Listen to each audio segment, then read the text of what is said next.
веянием времени. В Володя, нашем простите, а вы запустили презентацию? Мы потому что не видим.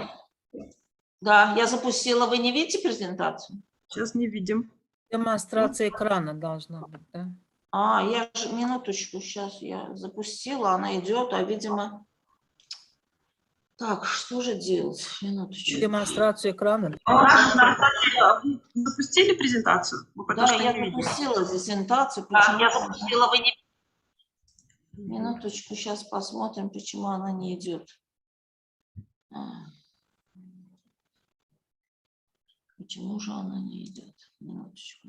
Вы можете по новой запустить демонстрацию экрана. Вы знаете, вот у меня здесь идет поделиться, не идет совместный просмотр почему-то. Вчера я репетировала это, но вот у меня вот пока... сейчас мы видим вашу демонстрацию. Вот, Видите, вот да? Появилась. Сейчас да, нормально да. появилась. Все, Да. уже появилась, да, но жалко, что... Так, значит, ну не вся, да, видимо, уже несколько страниц они ушли почему-то. Ну ничего. В нашем докладе мы постараемся ответить на данный вопрос на примере образовательного процесса в Азербайджанской национальной консерватории, созданный в год нового тысячелетия, в 2000 году, и специализирующийся в первую очередь на подготовке исполнителей традиционной музыки. Создание отдельной консерватории для народных инструментов было обусловлено еще большим желанием сохранить традиции национального музыкального искусства и обеспечить ее развитие в нужном русле. В Азербайджане сохраняется система трехступенчатого музыкального образования, заложенная в 20-х годах прошлого столетия. Это начальное, среднее и высшее образование. Но вплоть до конца 20-го столетия в стенах консерватории на кафедре народных инструментов велось лишь обучение письменной композиторской музыки. Профессиональная музыка устной традиции, МУГАМ, не входил в учебный план. Таким образом, в приоритете было образование на основе академических жанров нотной музыки. По-моему, идет, да. Угу. Таким образом, бурное развитие в 20 веке азербайджанского композиторского творчества ознаменовалось созданием обширного нотного репертуара и для народных инструментов. Достаточно сказать, что азербайджанскими композиторами было создано 25 концертов только для дхара симфонического. Имеются пока единичные концерты для кеманчи и канона. Создание национальной консерватории происходило на базе вышеупомянутой кафедры народных инструментов Бакинской музыкальной академии, но с учетом новых реалий и задач. В первую очередь была создана отдельная кафедра МУГАМ, которая в дальнейшем разделилась на две кафедры. МУГАМ ханенде, то есть вокальный МУГАМ, и инструментальный МУГАМ. Таким образом, в образовательном процессе соединились две различные системы обучения: восточный устад-шагирд на основе устной передачи МУГАМа и письменной композиторской музыки европейского образца. С недавнего времени в консерватории началось обучение ашугов, исполнителей на сазе.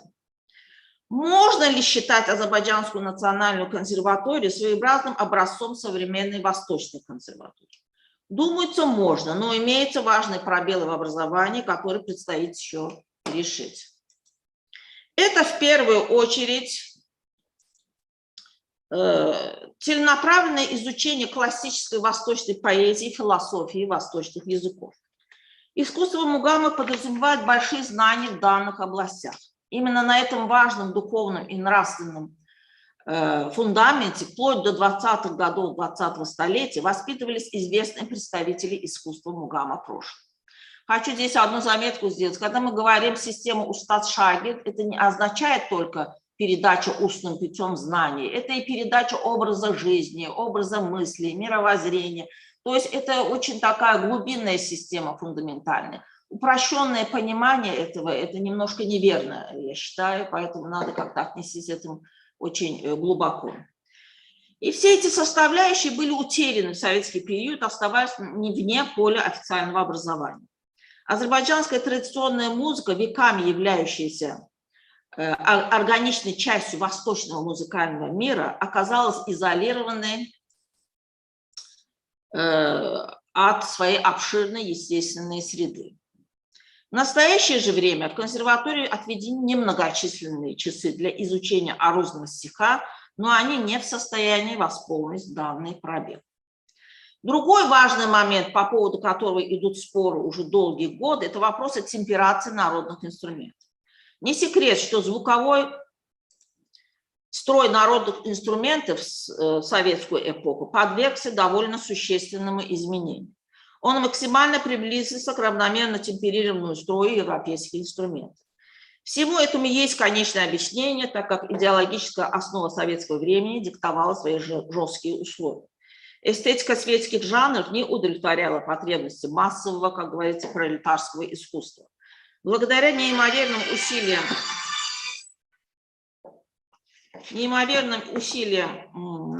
патриарха азербайджанской музыки Узейра Гаджибекова удалось сохранить традиционное исполнительство, включив его в русло нового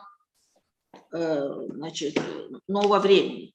Иначе потери многовековых традиций исполнительского искусства на народных инструментах была бы неизбежна. Народные инструменты с темперированным строем включили в современную музыкальную жизнь широких масс, композиторскую музыку. Все это способствовало появлению новых исполнительских приемов, не свойственных ранее для тары и кеманчи, заложив тем самым прочную основу для дальнейшего развития виртуозной игры на этих инструментах.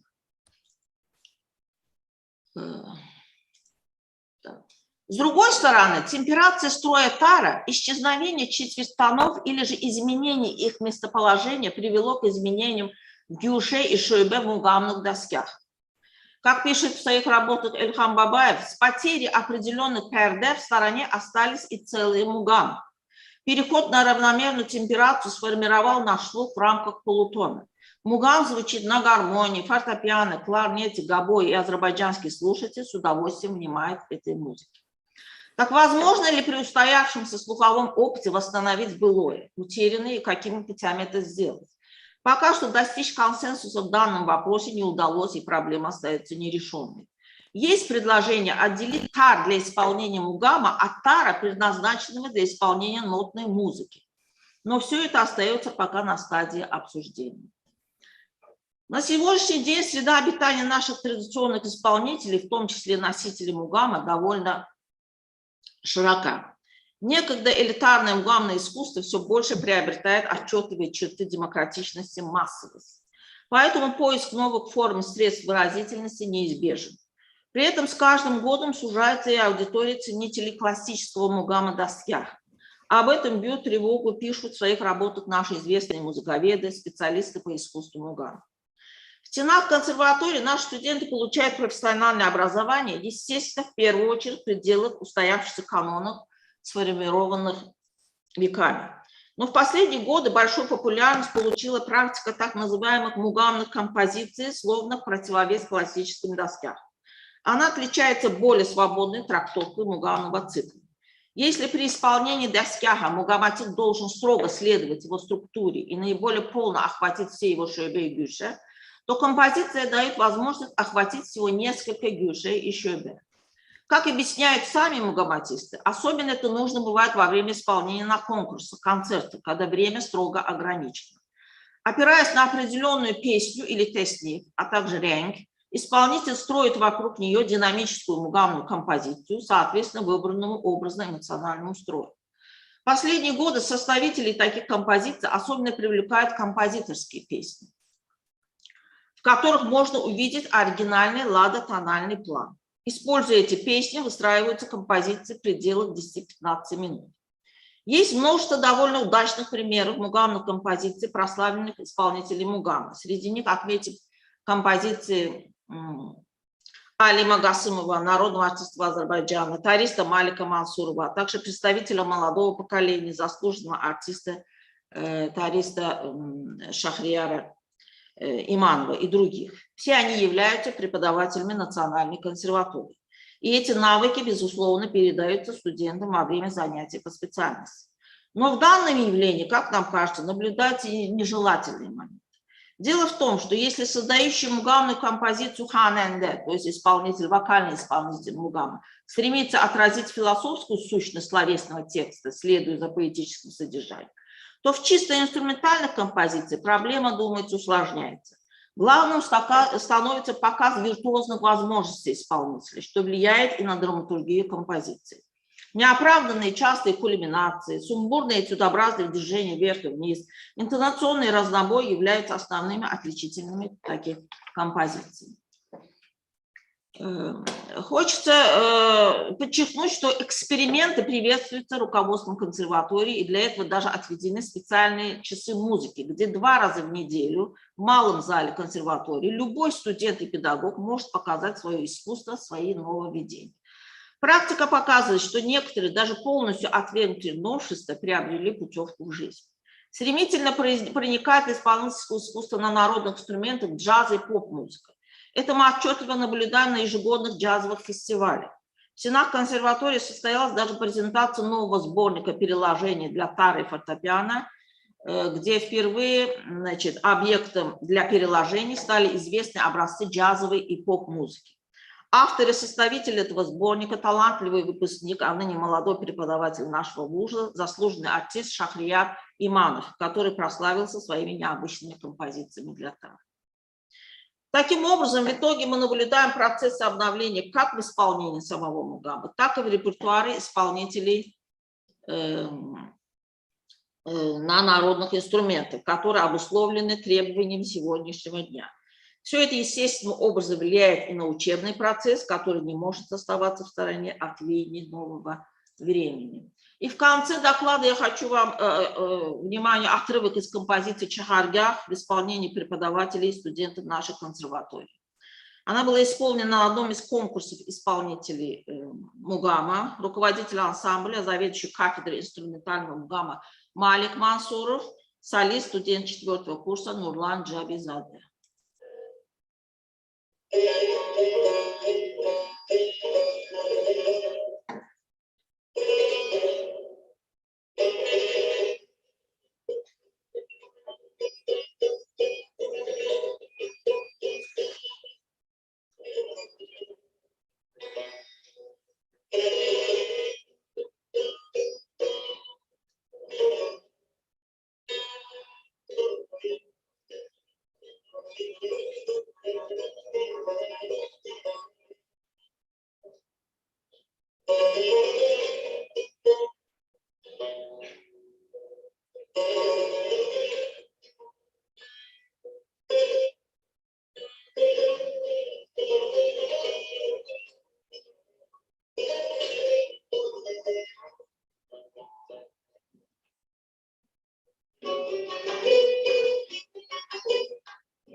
Lala Hanum, I'm sorry, you have 1 minute to finish your presentation. Так, ну, время у нас истекло, наверное, да? Вот так, мой доклад. То есть я постаралась обрисовать ситуацию, которая сейчас у нас в Национальной консерватории царит. Если какие-то вопросы есть, пожалуйста. I have a question, okay? Есть. Thank you for your very interesting report. Спасибо. Do you invite the traditional musicians to teach modern musicians at the conservatory? Ну, вы приглашаете как-то традиционных музыкантов преподавать? Конечно, приглашаем. Но у нас они и работают. Множество таких музыкантов у нас работает, Савля Ханом. И у нас, я уже сказала, обучение ведется именно по этим канонам, старым канонам. Стараемся это делать как возможно. То есть, вы знаете, эти программы, которые у нас сейчас есть на руках, то есть они были все составлены, конечно, в советское время с учетом того нового времени. Дело в том, что когда в 30-х годах составлялись эти мугамные программы, в 30-х, 40-х, 50-х годах, значит, очень многие мугамы остались в стороне, мугамные циклы. Одна из причин, я уже как сказала, отсутствие перде. Когда вот сейчас эта проблема у нас стоит. Например, хотят восстановить мугам Нава. Есть большой мугамный цикл Нава, но чтобы восстановить этот мугам, значит, должна появиться эта перде. Ладок должна появиться, чтобы начать, значит, восстанавливать этот мугам. И по этому поводу очень много разговоров, старались восстанавливать этот мугам.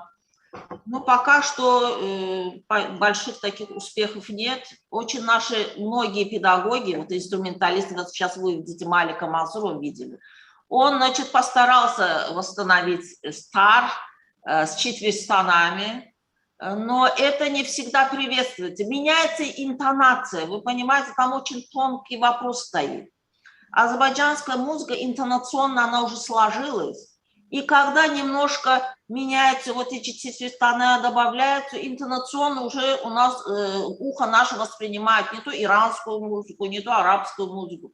Вот где эта грань, где вот совместить все это, как бы не разрушить нашу интонационную систему, вот это сейчас очень сложно понять.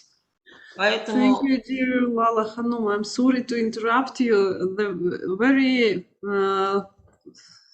hot question, I would say. The same as I believe that our colleagues from Turkey, from different regions of Turkic-speaking peoples, could add many to discussion. I warmly welcome the continuation of discussion after the session, and now we just have to move to the following paper, and I'm really pleased to introduce you the paper of Cenk Guray, who is a doctor and professor at Hacettepe University in Ankara State Conservatory, teaches at Department of Music Theory, and İsmet Karadeniz, also doctor, instructor at the same institution, Department of Musicology. And their paper is Abdal Minstrels, Tracing the Minstrel Tradition from Central Asia to Anatolia. This paper opens our next session, Common Turkic Musical Heritage.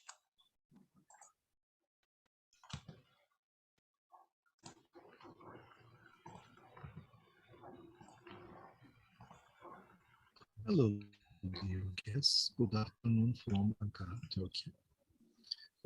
We'd like to say welcome to all of you for our speech, entitled as Abdal Minstrels, Tracing the Minstrel Tradition from Central Asia to Anatolia. I'd like to say welcome to you on behalf of myself and my dear colleague, Dr. İsmet Karadeniz. We are very honored to take part in the 7th Symposium of the ICTM Study Group on Music of the Turkic-speaking world. Let us first discuss the function of the minstrel tradition in Anatolia and the neighboring geographies. As you can know or you can foresee, the minstrel carries us towards a designed, spaceless, and timeless archetype. What is this archetype? This archetype is coinciding with very important activities, events, or ideas that are collected in the common memory of the community. And minstrels transfer this knowledge in the common memory by their musical and literal abilities. And they recreate or rebuild this important event or idea or whatever it is in different times and spaces. That is why we call this production activity of the minstrels as the cycle of archetypal memory. In fact, what they collect and what they transmit is mainly the wisdom beneath the belief system of the community. We call this belief system, but in fact, this belief system is not directly related to religion. This belief is directly related to what we call the tradition itself. As you can know, the tradition is an area of belief. The tradition just represents the things that we believe about our cultural identity, our roots, our belonging to a culture, or whatever it is. So this area of belief directly signs or directs tradition itself.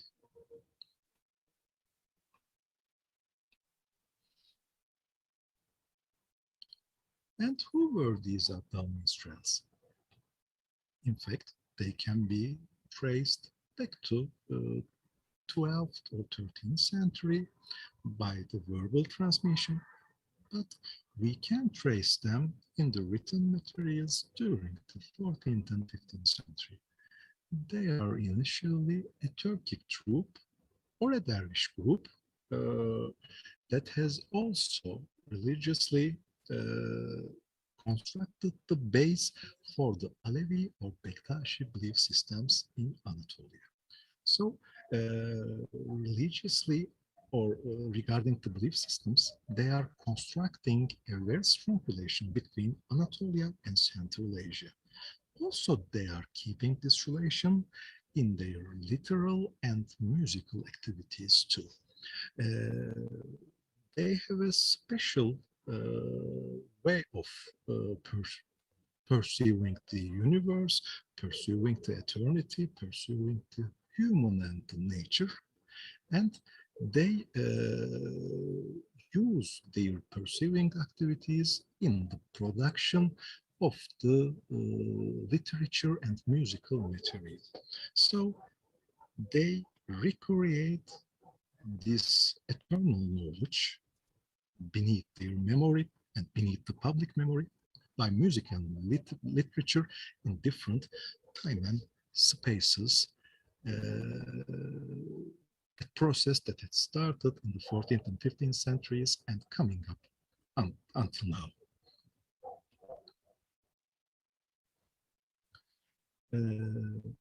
Still, this chain of Abdal minstrels are being continued, and in the 20th century, we can have their recordings too.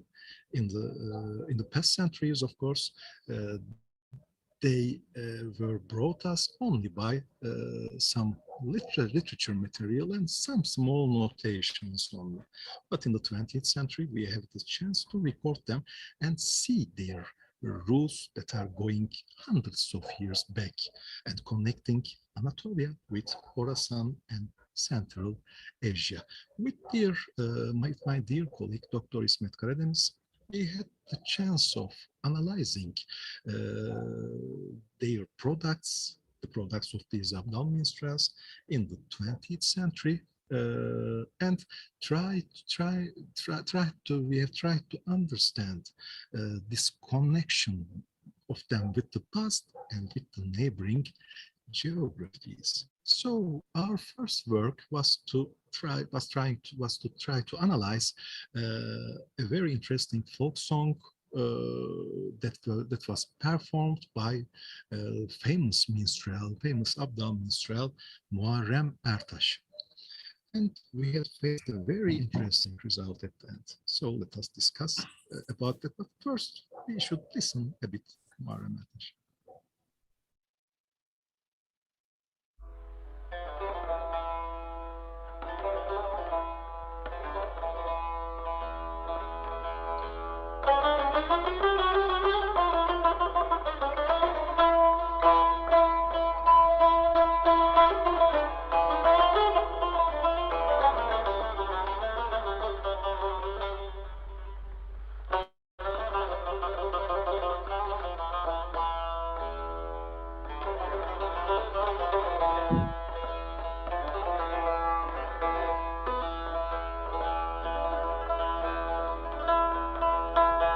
Aman akşam oldu da buramaz.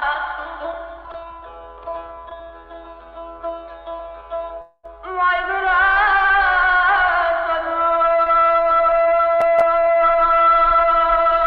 Yemez yemedi yemez.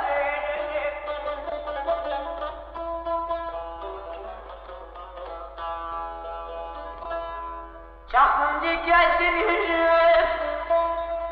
Vay zalim oy. Gider gemini. What was observed by Dr. Karadeniz and me was that this Abdal minstrel tradition were depending on a very strong theoretical base too.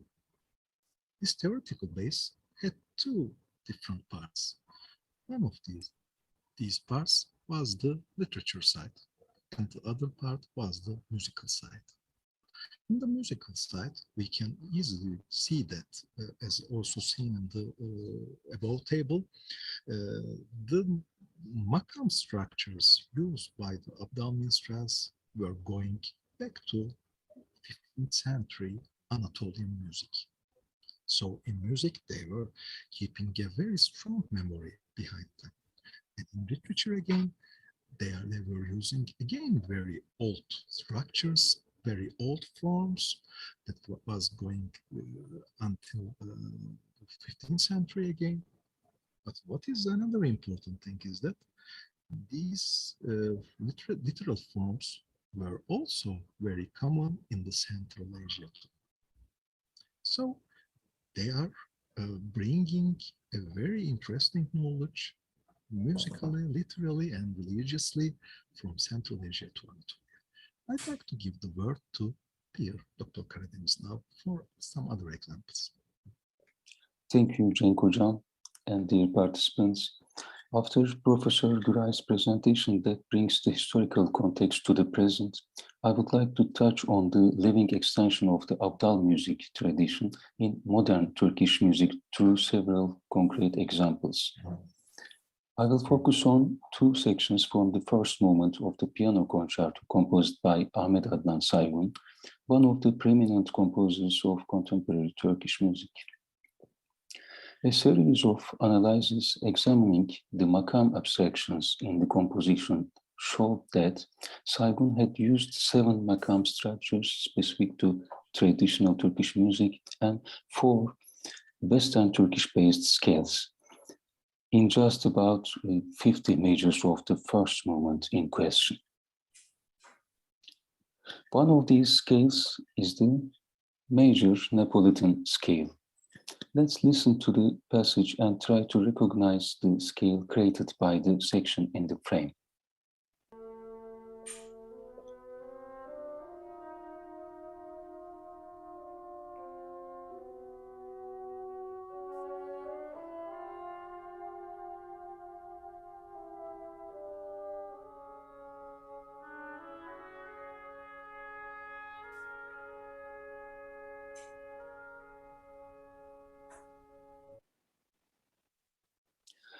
We can formulate the scale of the structure seen in the frame like that. C sharp denotes the tonic, and the numbers denote the intervals between the notes in type of half step. And in Turkish makam theory, no makam structure exactly meets this pitch organization.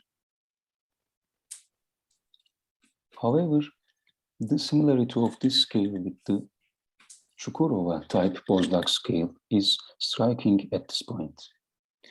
When we formulate this scale used by Saygun on the axis in A, one of the derivatives of this Bozlak scale emerges.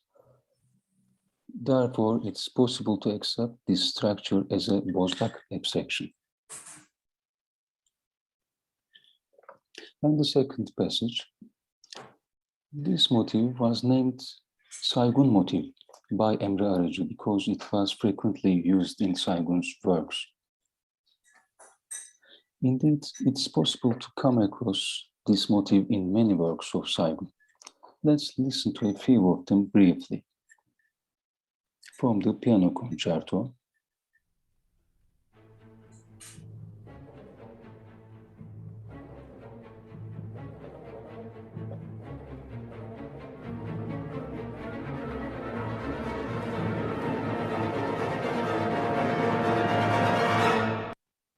from the viola concerto,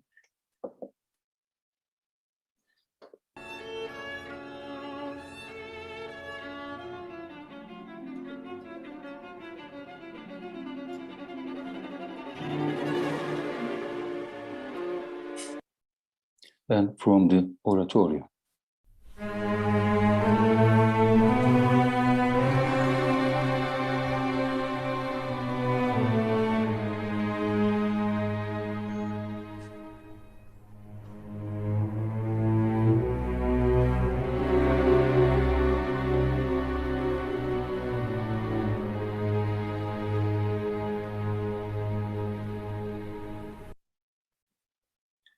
Saygun, in an annotation for his concerto, explains that the entire work was based on this motif. Saygun motif has been associated with the Hüzzam makam structure by many researchers due to its formula.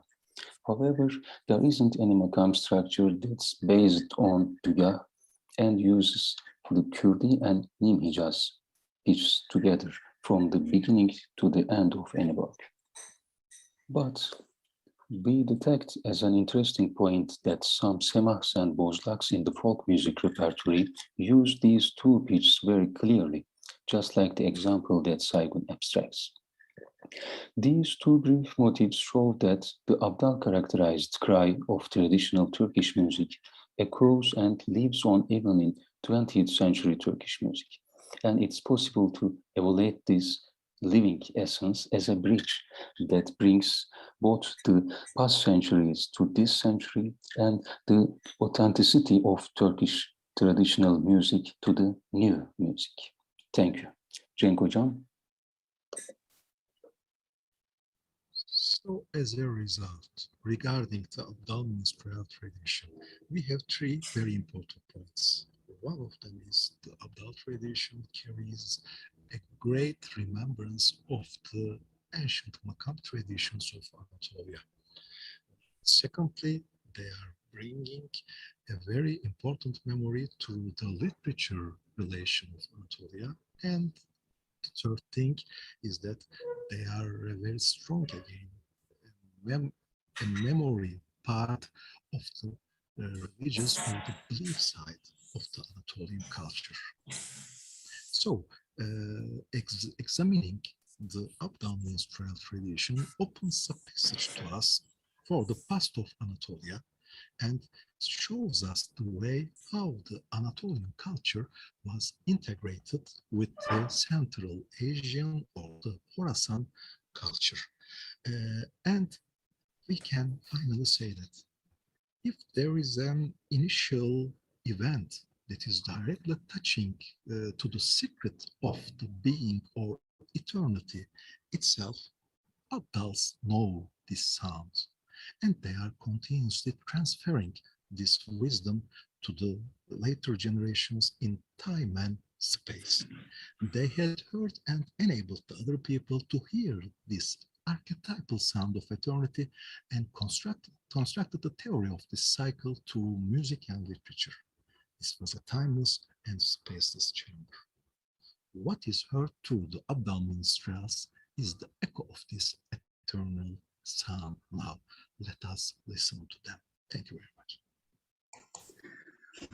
Thank you, dear professors Cenk Güray and İsmet Karadeniz, for such an interesting perspective of interaction between traditional music and contemporary. It brings a lot of questions, but we have a time for only one question now. Thank you, Lara, for everything. Thank you. Ask. Hello, Alexander. Süleyman Hocam, iyi günler. Hi. My congratulations, very interesting. Very good. Thank you, Alexander. Thank you. Very nice. I would like to ask about whether it's, of course, we have the same tradition in old Turkestan, which mean we titled mehtarlik.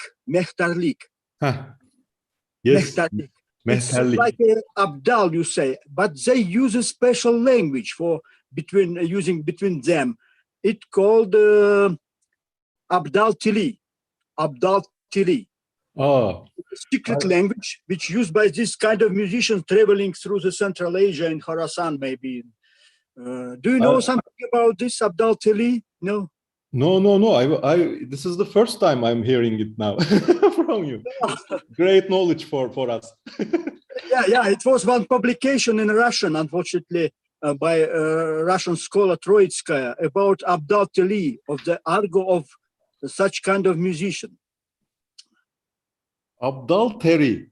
Dili. Dili. Abdal Dili. Dili, yes. Dili. Great. We have some historical knowledge about the Abdals in Khorasan, in Afghanistan, near Uzbekistan, but I wasn't aware that they have a special language. It's very, very interesting. Thank you very much, Alexander. Thank you very much. It's really interesting, and I would ask you to stay till the end of the session, since I also have some thoughts, ideas, and questions about the paper. And now we should switch to the next paper, and I'm really pleased to introduce our next speaker, Gabriela Curie.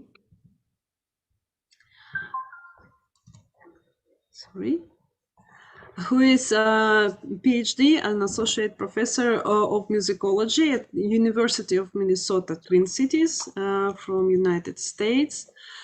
And her topic is complexities of interaction, Turkic organological terminology in pre-modern Eurasia. We have a pre-recorded paper.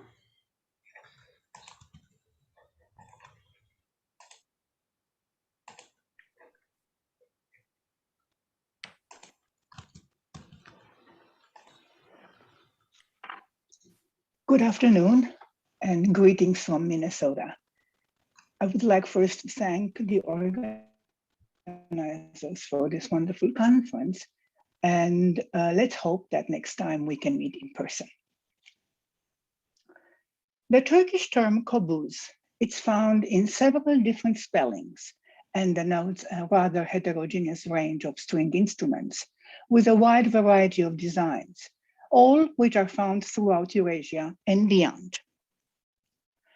From the earliest known written documents, where the term most likely refers to a type of lute, to archaeological finds, funerary monuments, oral poetry, and tavern music, the kobuz has been emblematic of the Turkish substratum in the steppe musical cultures. Like many other musical instruments in motion through the Eurasian expanses, its history was marked by dynamic encounters, translations, adaptations, and accommodations from which emerged the sine qua non conceptual paradigms that account for both the terminological stability and the changes in instrument morphology, social function, and cultural meanings that define the world of the Kobuz. In my presentation today, I would like to briefly highlight some of the earliest archaeological and terminological evidence attesting to the Kobuz's historical presence in the Eurasian steppes. Archaeologists have unearthed instruments in the lute family in the tombs of Altai and Crimea, dating back to the 8th and 13th century respectively. Several musical instruments have been recently unearthed during archaeological excavations of 3 Turk burial mounds in Karabakh Valley, archaeological complex in the Altai Mountains, present-day eastern Kazakhstan. All 3 mounds are structured around 2 burial pits, as you see in this image. Each has 1 pit with the remains of a horse and another pit with the remains of an individual surrounded by military accoutrements, saber, quiver, arrow, helmet, and a musical instrument.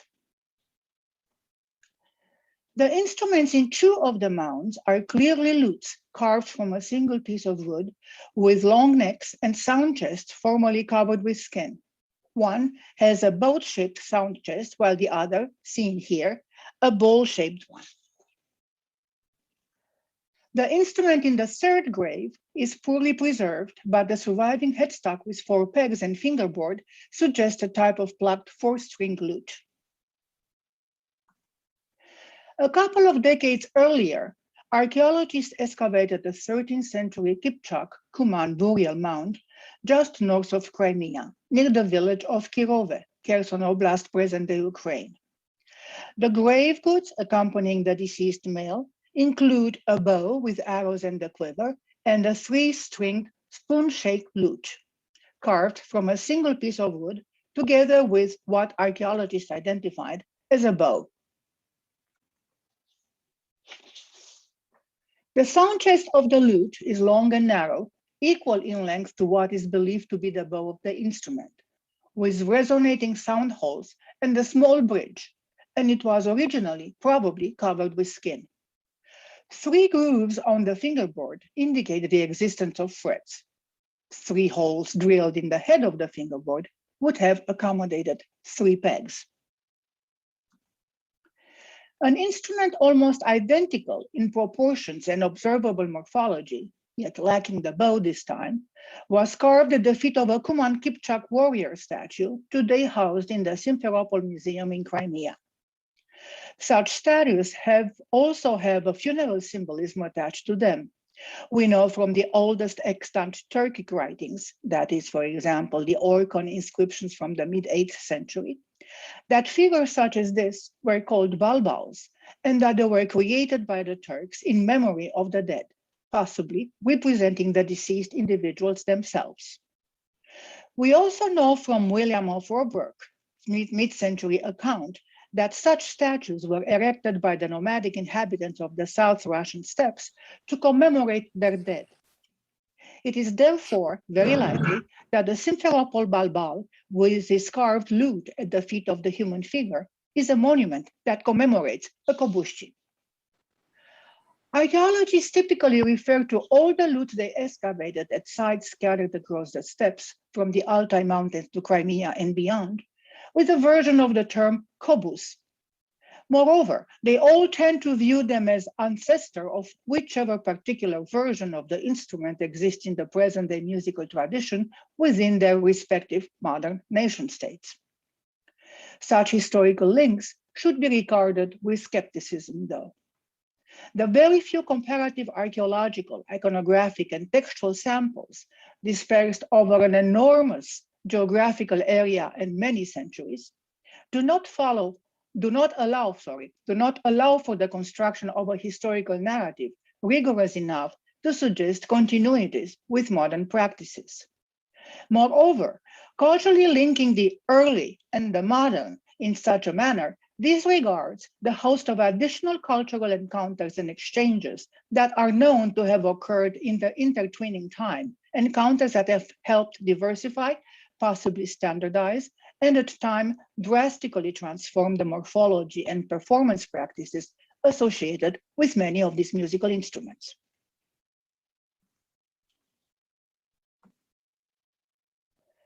The earliest mentions of the term kobuz known so far appear in a pair of 10th century Uyghur Manichaean manuscripts from the reign of Kocho in the Tarim Basin, in Mahmud Kashgari's 11th century dictionary, and in a lapidary inscription of the early 13th century in an Eastern Syrian cemetery at Semireche, today Kyrgyzstan.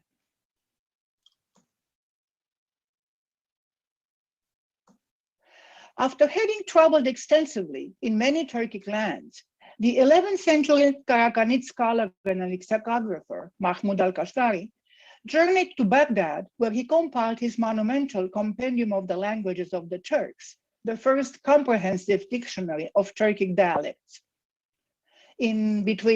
sometimes around between 1075 and 1094. The linguistic material he provides in this dictionary with reference to Turkic musical instruments and practices, it's indeed invaluable. Moreover, since it is by and large a comparison-oriented explanatory dictionary, the Arabo-Persian organology he used as reference allows us to understand better the nature of the Turkic subjects. Al-Kashgari mentions the kobuz many times in different lexical or performative contexts, consistently equating the instrument with the Arabic oud, mazahir, or kiran, and at times comparing its sound, possibly in the Azeri organological version, to that of the Persian barbat. Al-Kashgari's divan is not the onlyest and earliest source to mention the term kopuz. That distinction resides with a couple of manuscripts from the 10th or 11th century, compiled in the Uyghur kingdom of Kocho, in the Tarim Basin, today in Xinjiang, China, and found in Turfan and Dunhuang by German and French expeditions at the beginning of the 20th century. The local population of the kingdom combined Uyghur elements together with Iranian, Tokharian, Zogdian, possibly Indian, and particularly in Kocho proper, Chinese. Belonging to this multilingual, multi-religious, and multi-ethnic environment, a couple of texts provide us with some of the earliest evidence for an instrument by the name of kopuz.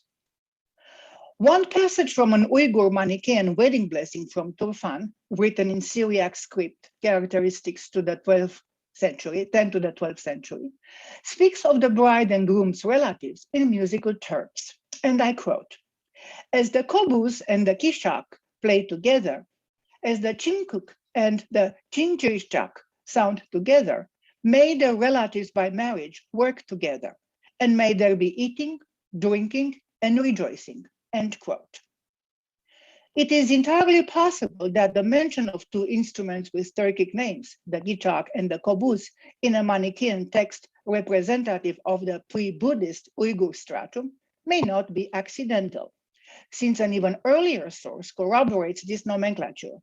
The 10th century Uyghur version of a Buddhist story in which Prince Adugu Ökli, declaring himself a mendicant, requests that he be given a kanghu with which he would accompany his singing. In Old Uyghur, the term kanghu is a Chinese loanword that denotes an angular harp.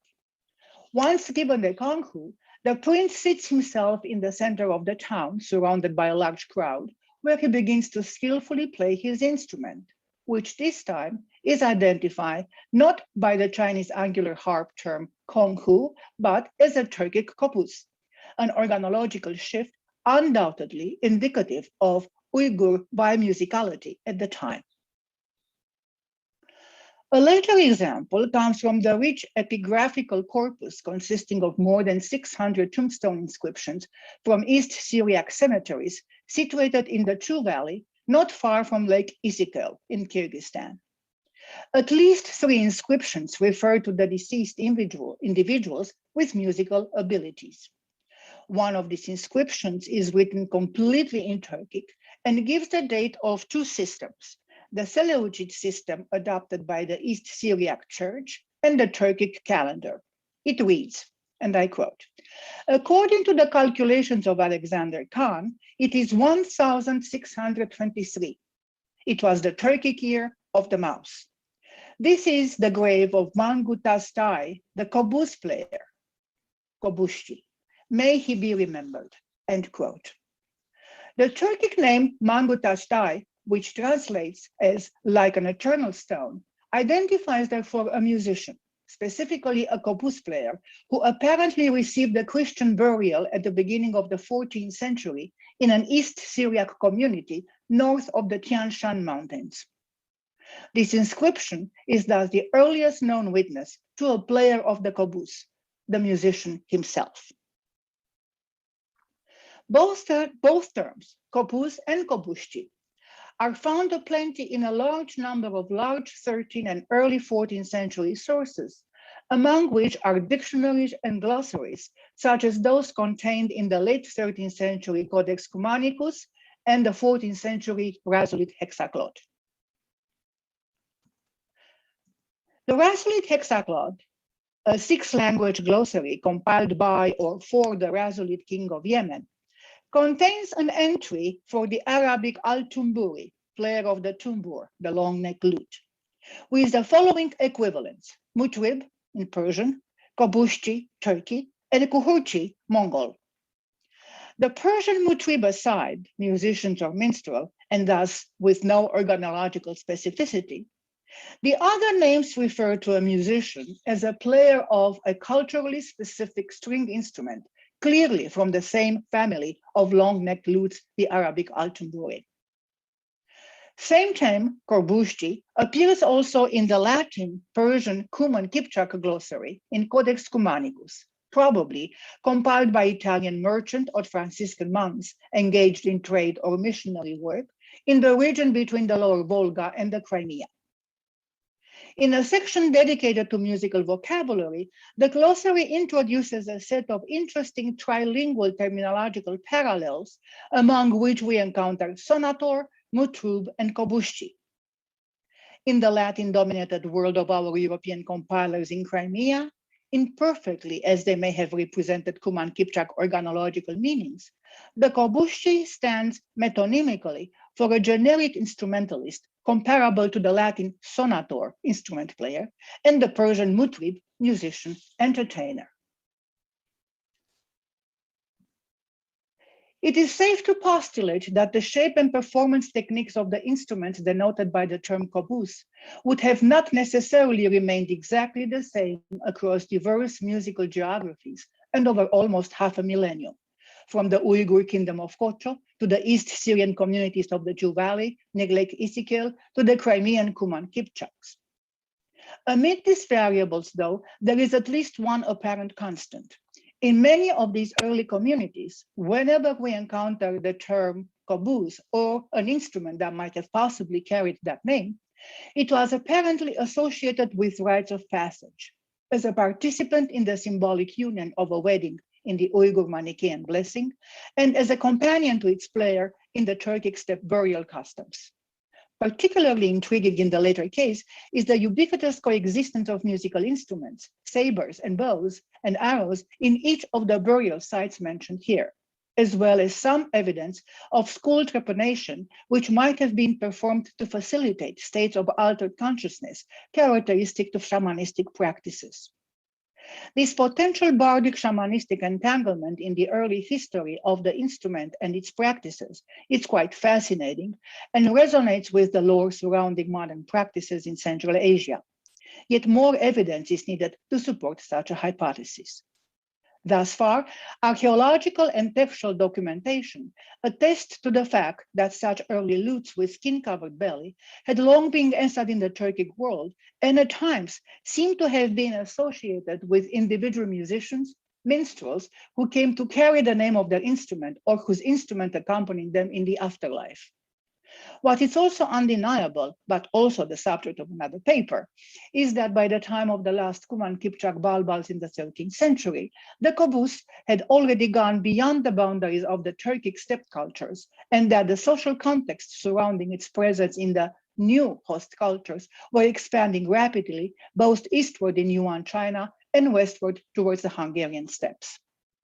Finally, throughout its early history and in all its possible morphological and terminological variants, the kopuz was a marker for cultures in the Turkic linguistic world. A more in-depth consideration than possible here of textual, archaeological, and iconographical evidence linked to the circulation of the corpus in the pre-modern Eurasian spaces may very well describe what seems to be an exceptional case where the instrument and its people journeyed together.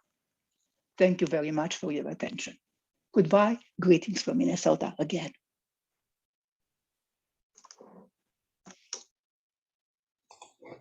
Thank you, dear Professor Curie. Are you with us still? I'm with you. Oh, so nice to see you. It must be late in Minnesota. 2 o'clock in the morning. Oh, so it's early. Dear colleagues, any questions to Professor Curie?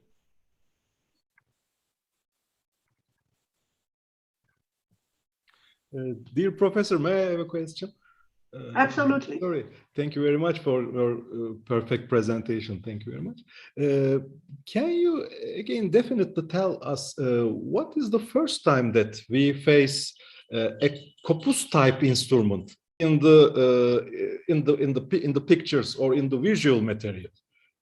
How did you detect this? What was the earliest scene that we can see a corpus type instrument? As far as I know, the earliest iconographic representation of an instrument that seems to be a long-necked lute with skin-covered body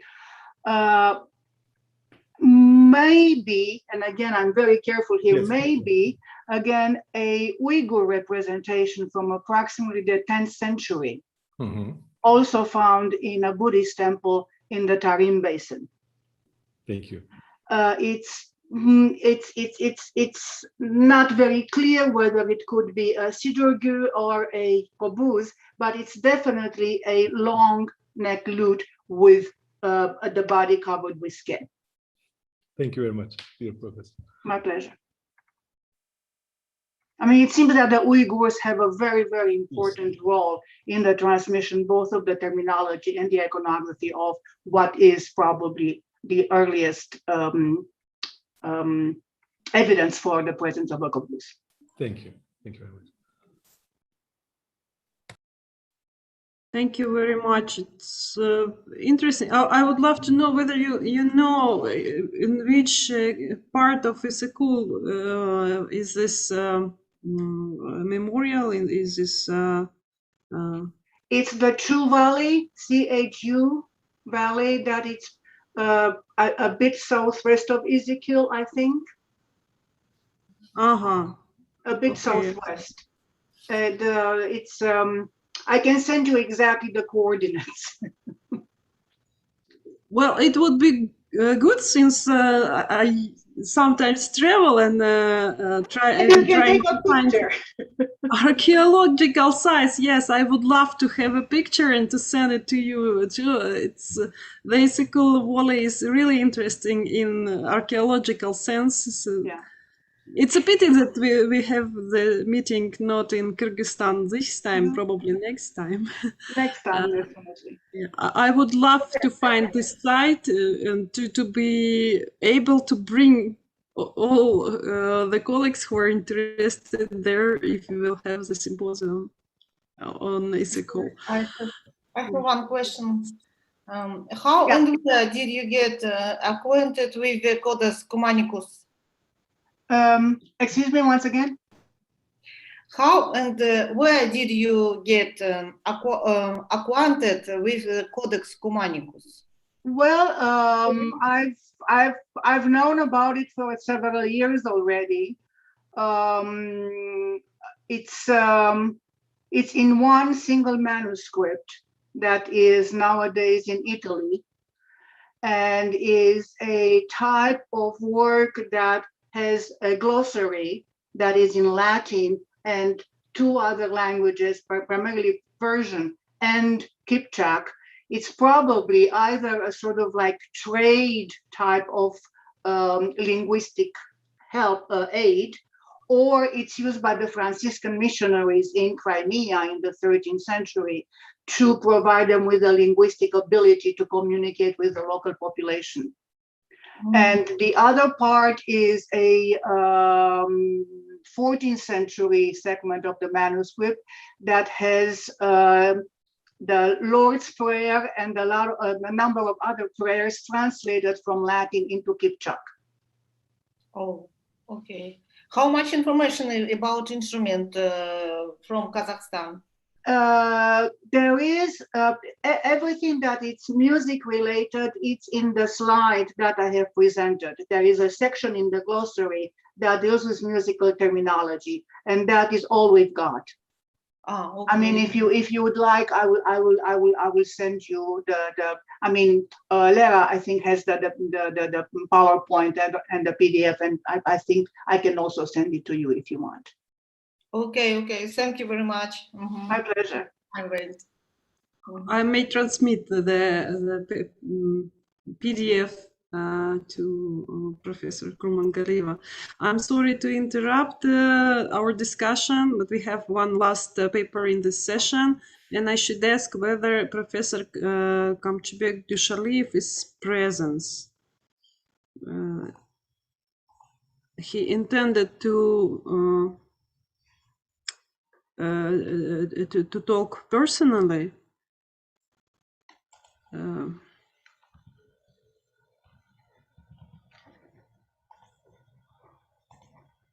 Well, the silence means that we have some time for further discussion.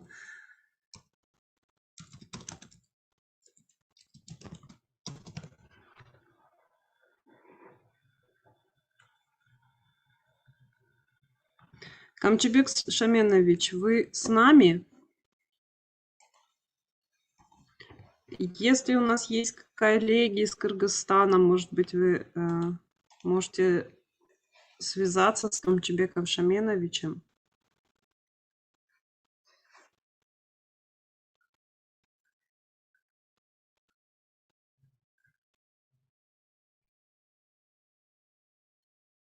It's a pity, but today seems to be the day of some losses. I don't see Kamchibek Dushaliyev, our next presenter, here in the session, and it seems that we have some time for further discussion.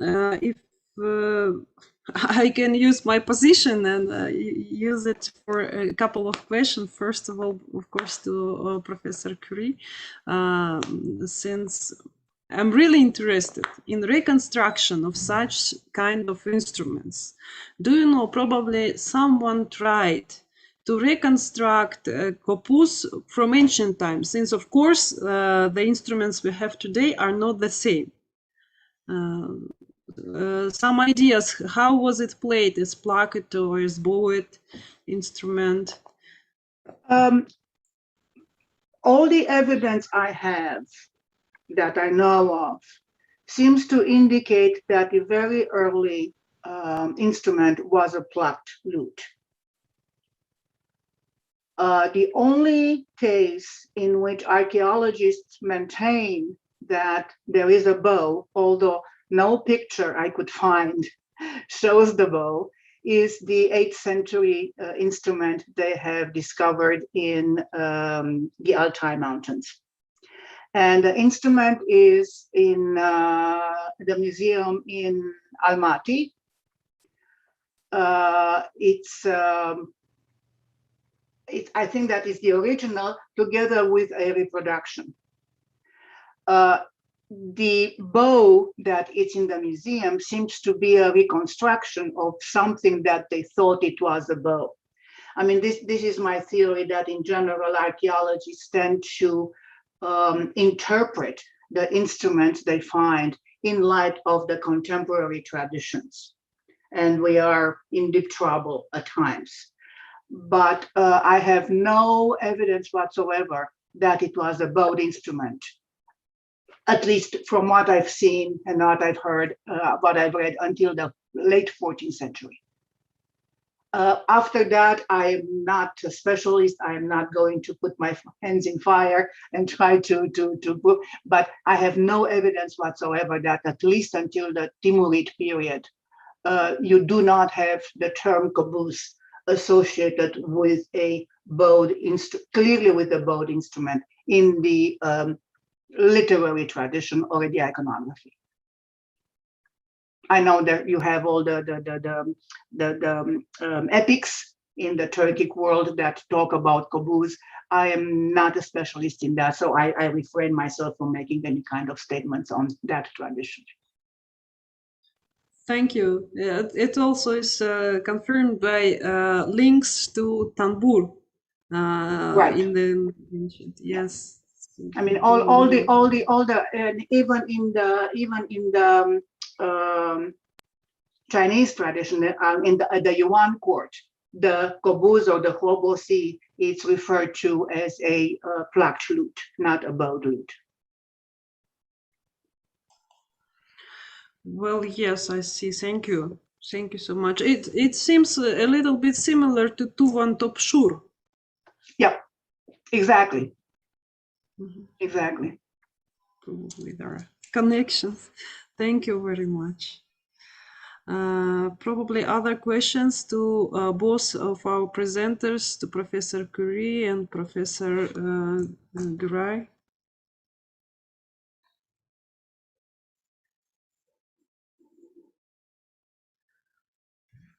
Well, if you won't mind, I would prefer to switch to the previous paper by Professors Guray and Karadinis. And dear Cheng, thank you very much for this interesting perspective on interaction between different creative kinds, as we call it in Russian, you know.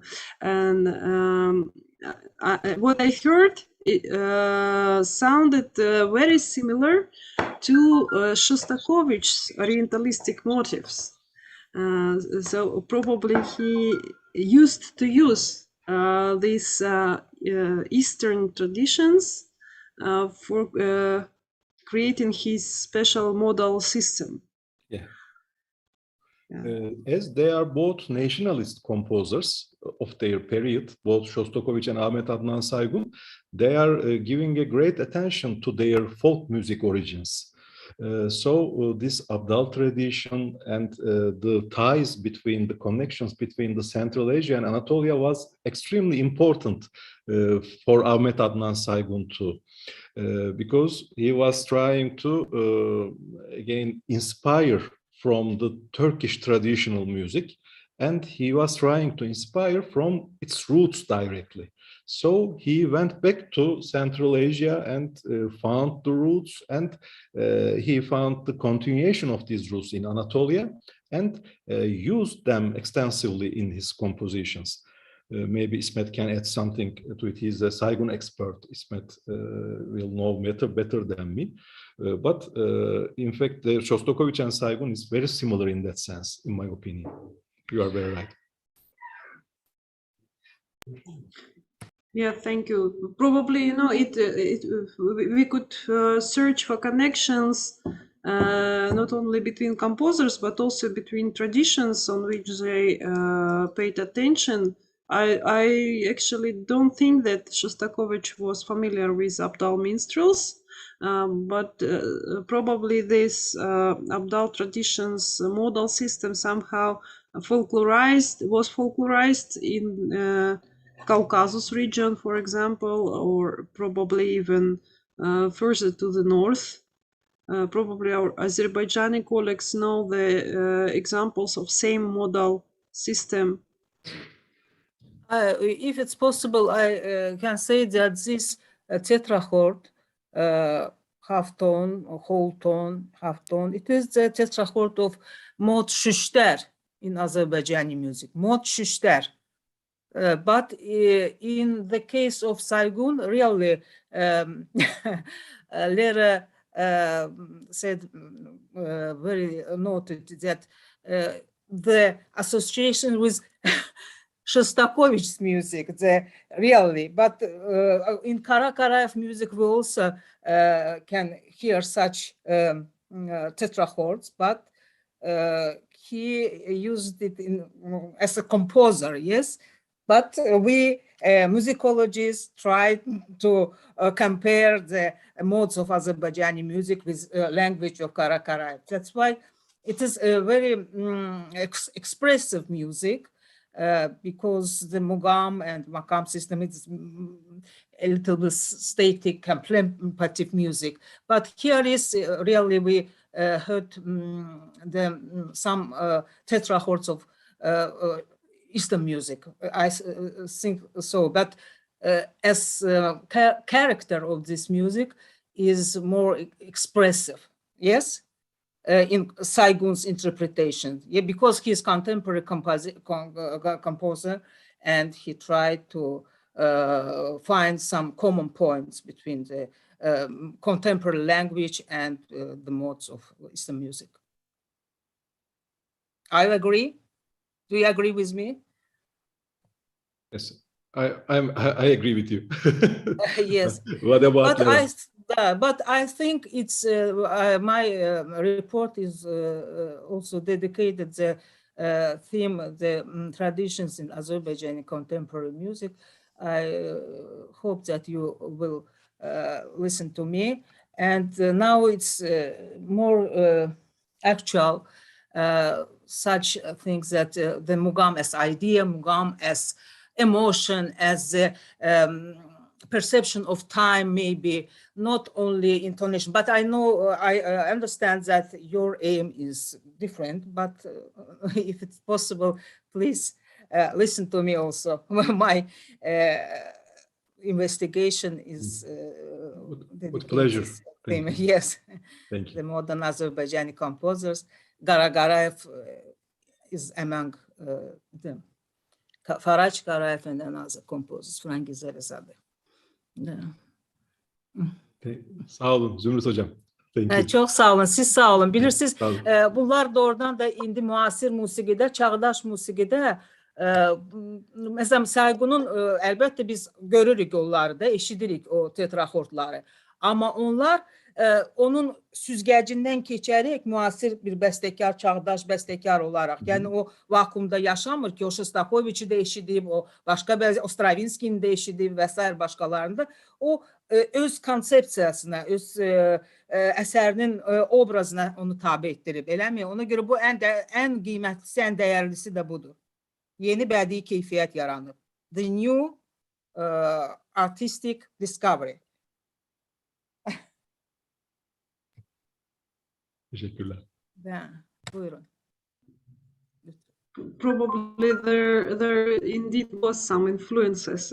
Probably we should study carefully this interaction with everything they heard. They might use. Probably Shostakovich definitely heard some Eastern music, not especially from Anatolia, but these interesting interconnections between East and West, if you will, in fact, North and South, if you will take a careful look on geography. Я скажу, Лера, одну вещь переведите, чтобы это было знать.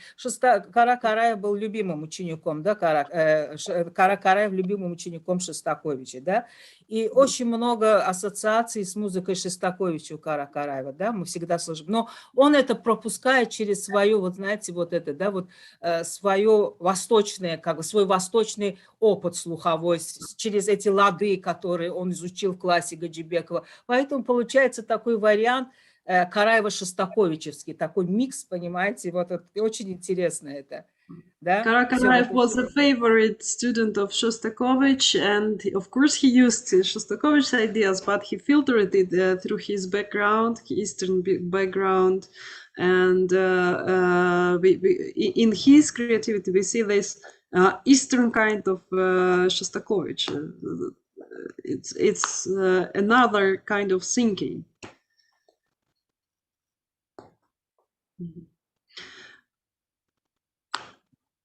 I would like to say something, to ask Cenk,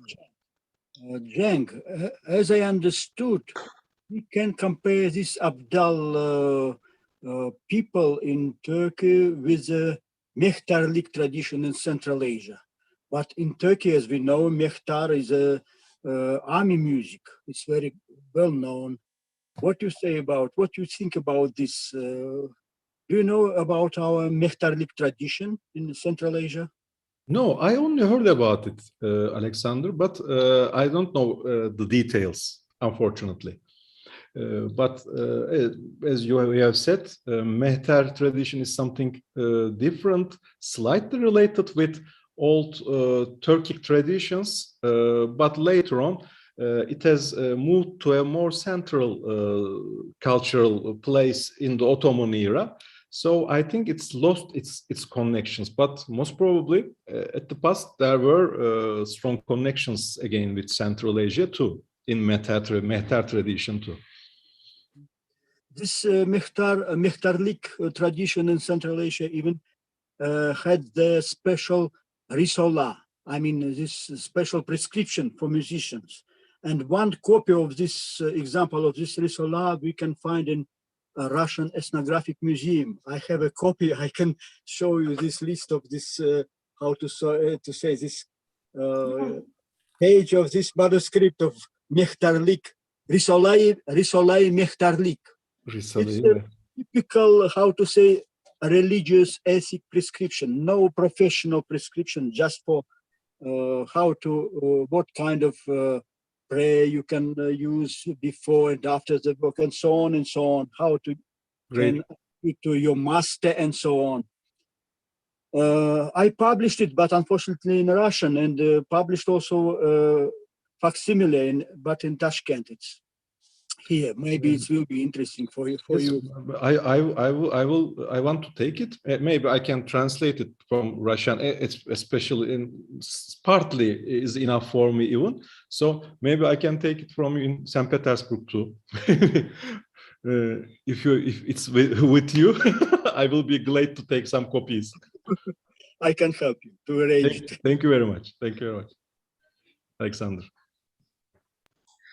It would be a good subject for international collaboration. Great.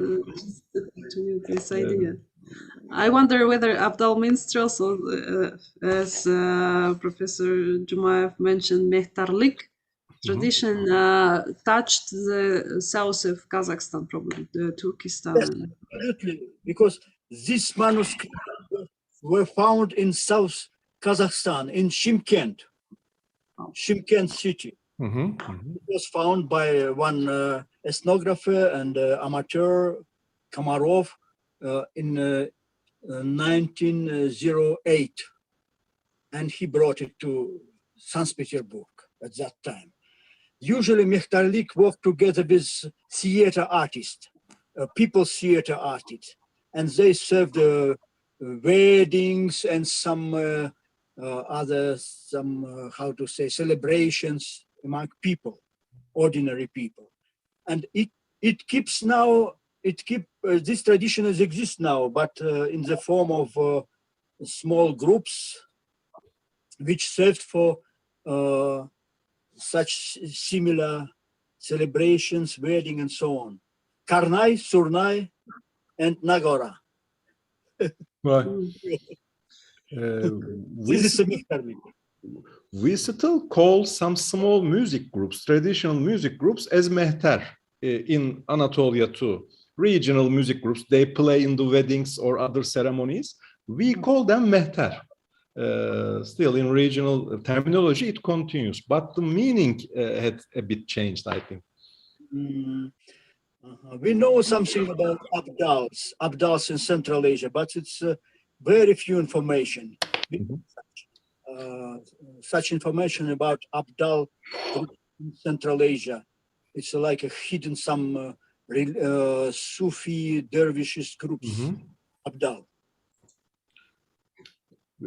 Their meaning is very continued in a very similar way in Anatolia. Very tiny changes. Still, they are some dervish type of people. Still. We have a question from the audience from Süleyman Erguner. Gunnar. Can you turn on the microphone? Meanwhile, I will turn off the YouTube broadcasting, and we are switching to our long break. We can continue discussion, so please